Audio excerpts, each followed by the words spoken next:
Hello. I'm AndreasG and welcome to a PA League cast. We are in round 2. We are in Division 2.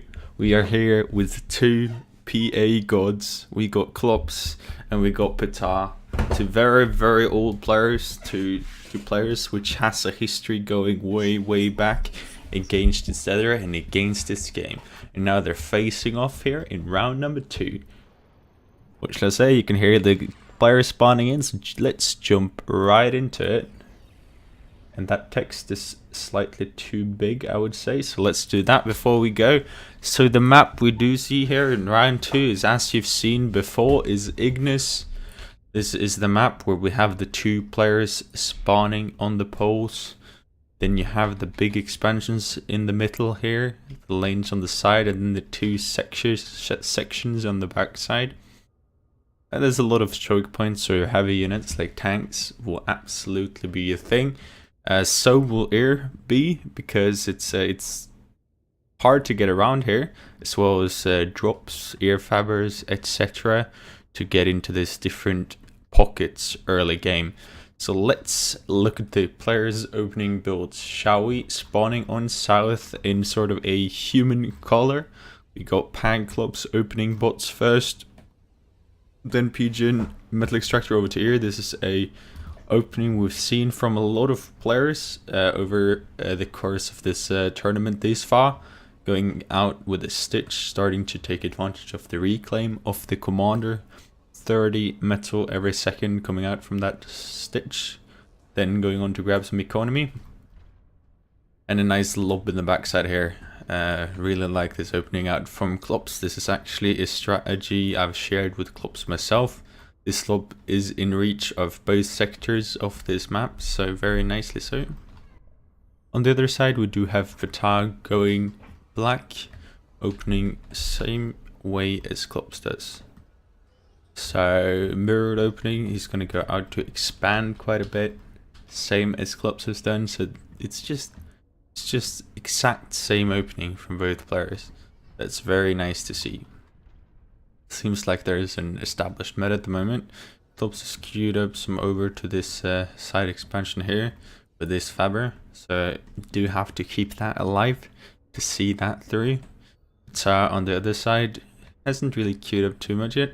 I guess it's this one who've queued up a bit on the back side here, but I would certainly say it's more on the passive side. Out here from Klops making sure his Doxes is running over. Should not stop here though, as they could get this Fabric kill. But that's easier for us to see than for the players who don't have vision from a third perspective. Out with the early bomber from Klops is going to look to see if he can find some air fabbers on these pockets in the backside. Do not see that, and is going to go in, get a scout, and is now hunted down by the fighter. Yeah. No escape for that bomber. That's a big investment, not paying off, but it is what it is. And why did the music start? There we go, and it is gone. So here we finally see Klops' early Doxes starting to push in, takes down that Faber, neglects this expansion for Pata. It's now going to go in to rob this Metal Extractor. So, ooh, importantly, nice micro from Klops, keeping these two Fabers alive. It's going to finish this lob. It's going to be massive in terms of raiding. If he scouts one side, he can shoot the lob to that side, so that's very nice out of him. We do see a sort of big Dox army starting to accumulate in Pata's base, and he is going to start to send it out. If you look at the factory composition here, it's heavy air from Pata, 3 factories, then 3 bots here, moving over to more air. So focused on mobility for Pata. On the other hand, Klops with 4 air factories, or even more so than this bot factory and this lob factory, which just produced a lot of Dox. Going to start to go out raid. I really like that. Here over to vehicle factory, that is to access the tier 2 vehicles, which we do know have a terrific strength in the leveler. Let's see what tier 2 Pata is looking to open up. Seems like it is going to be bots here, which is a smart choice too. faster, but not as tanky. So it is what it is, and it does what it does. So here we see the benefit of the lob in the backside. Get this nice raiding part. This is going to start to work with Ptah's expansion. However, Ptah himself successfully raiding this little central spot here, so that's very exciting. Clubs out with the air party with 2 bombers starting to pick off raiding parties and expansions from Ptah. If we do look, however, in the middle apartment, Clubs is slightly ahead. Ptah do have more energy, and we see that paying off. But Clubs is going to start to take benefit of those raiding parties and likely be able to take down Ptah even further. And here we do see it, as we have ordered the tier 2 vehicle factory, and on the other side Ptah hasn't queued it up yet. This gives Clubs an advantage. I would not be surprised to see Ptah being the one to play catch up with this tier 2 vehicle factory. These lobby strats that I've shared with the Clubs really seem to pay off there. As expected, gives him access to a lot of nice raiding. Can choose between the 2 sections of the map.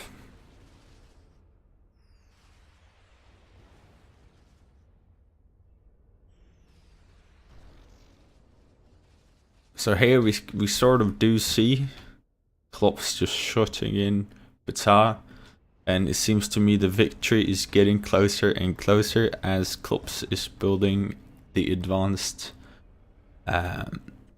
energy? No, the advanced fabric, excuse me. It's very early, and it seems like Ptah has to do something drastically to come back into this game. Mass air could be a way to do it, but then again we do know the vehicles are on the way and Doxus know how to patrol, and maybe even Clubs got the air advantage. Not easy to say. Ooh, Clubs being good with the patrol, Ptah not so much, loses most of those Doxus and is not going to be able to raid. So both players sort of neglecting the opponent's backside here. However, Clubs is the one to drag the longest straw. Tier 2 air out of Ptah, that can be looked upon as a bit of a surprise. It's very strong and a lot of players have gone it lately. However, it's very risky in terms of tier 2 fabric. That's the biggest risk connected to that factory. If you ignore that fact, however, you are going to have some very strong air units that's hard to counter, like the gunship or the Phoenix, which is very nice for Ptah. So eco is more or less equal again. Ptah with some successful raiding. However, he do have to touch on this area for his raiding to do a significant impact over pushing him close to himself, because he really wanna be leveled out, or maybe even ahead of Clubs. However, that's going to be very hard as tier 2 eco is starting to form in the base of Clubs. Ptah himself finally finishing this advanced air factory here. I'm curious to see what he got queued up here.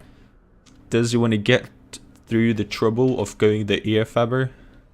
No, he does not, and that is going to give him an edge in air, in Clubs say edge in terms of metal and energy, so that's very interesting. So what's this? What anti-air capabilities does Clubs sit on at the moment? It's decent. Let's see if he have scouted here. He have not, so he does not know that tier 2 air is a thing, but he has seen very massive amounts of air out from Ptah, reacting accordingly. Ptah, on the other hand, has not seen the tier 2 factory of Clubs, so both players being a bit lazy when it comes to scouting, which can cost either one of the game, to be honest. Not expecting what appears can be a downfall. Clubs hardcore transitioning back into air, do not want to lose that map control in terms of air. It's a nice reaction to the advanced air factory. However, we can only look upon it as almost luck, as he has not scouted it, so it's only a reaction to the area he has seen. But that is also a way to play PA. You can play reactionary to what you see instead of what you've scouted. I personally prefer to see what I've scouted, because that gives you an indication of the future too, not just the present, because the factor is the capabilities you have 5 minutes in the future, 10 minutes in the future, not just what you have produced in the past, because if you have hardcore transitioned into air, it's going to take some time to form on the battlefield. But that's just me personally. This seems to work out for clubs. I do want to give a lot of credit to this lob strategy working out significantly, as I already knew it would. So nice to see there. Just hoping my opponents doesn't pick up on this one. So here we finally see the tier 2 ear out from Pata. Nicely doing some raiding here. He's going to shut down most of this, but does it matter when the tier 2 forces is approaching his doorstep? He is going into tier 2 vehicle, but is it a bit too late? That is everybody's question at the moment. He will not be able to get out levelers if Klops were to push in at the moment. He seems to have got on his side at the moment, as Klops is staying down passively while he's building ears. So curious on that decision from Klops, why he would do that. But then again, he hasn't scouted, but this is going to close if it waits too long. So yeah, you have no clue what's waiting for him. Oh, he got a radar first. You just do not have the energy. I like this move, but then again it slows him down, so it's hard to say. Here we were finally going to see the Phoenixes come into play for Pata. It's going to get into the first air engagement. I think it's going to tilt this one in Pata's favor, but then again, Klops is the one microing nicely here and does get the better of Pata. That was very good from Klops, circling his air around, making sure he's just fighting parts of Pata's AFOs at once. So not top from Pata to not pay attention to his air. When you go that heavy into air, you are really forced to follow it every time there is something going down, which he did not manage this time. But then again, what can you do? He was busy doing something else likely. So to me, it seems like a victory for Klops is starting to form here. Pata does not have a lot up his sleeve to counter Klops. However, he do have some mines though, and Klops does not seem to have any mine spotting ability. So if he's lucky, he might be able to flip the tides with that move. Did I see a tier 2 fabric? Yeah, here it is. I'm going to start to build tier 2 economy out here. A Patar on the other side, just now going tier 2 economy. To me, that seems to be insanely late. And that is going to cost him the game, I think, unless he does something very insanely significant at the moment. Now, Klops is getting a scout. Is he going to move in the units? No, he's just sitting out of the base. I don't know if he thinks he's going to secure it or not by being passive. Maybe he's just thinking I can cut him off here and expand to this area in the meantime. But then again, he's not wrapping up his production that much. However, we do see a Inferno, but a Vanguard drop being prepared here by Klops. Seems like the cheese is about to happen. This is the area we are going to see the Vanguards drop. They are going to start to eat these base from the backside. We've seen this multiple times before on Ignis. It's a very strong place to drop them, as you can just eat the base from the backside. Nobody keeps their units in the back here, and there's almost always the first place you put down tier 2 economy. So timing this with this push would be really nice, but he's not going to do it now. He's going to push it down here, push the units back, and then push in. Here in comes the Vanguards and 2 levelers, and Pata just sees it and goes GG. Nicely done by Klops. Taking use of all the strategies we discussed, very nicely doing so. Completely outplaying Pata this game. So that was nice to see. Pata did not seem to be prepared for the map he was playing. Simply got outplayed by clubs. And this drop is just a way of ending it. The game was over before that, but just made it so much more real. It materialized the advantage he had and made Petar realize what situation he was in. So that was it. There are going to be 2 more games because this is the best out of 3 as you're all coming to at this stage in the tournament. So I'm looking forward to the 2 next one. I do not think this is going to be over in any way. I do think Petar is going to be back and he is going to be strong. So let's see if he can push back even harder and give clubs something to think about. In the meantime, I am going to get myself a cup of coffee. Thanks for watching.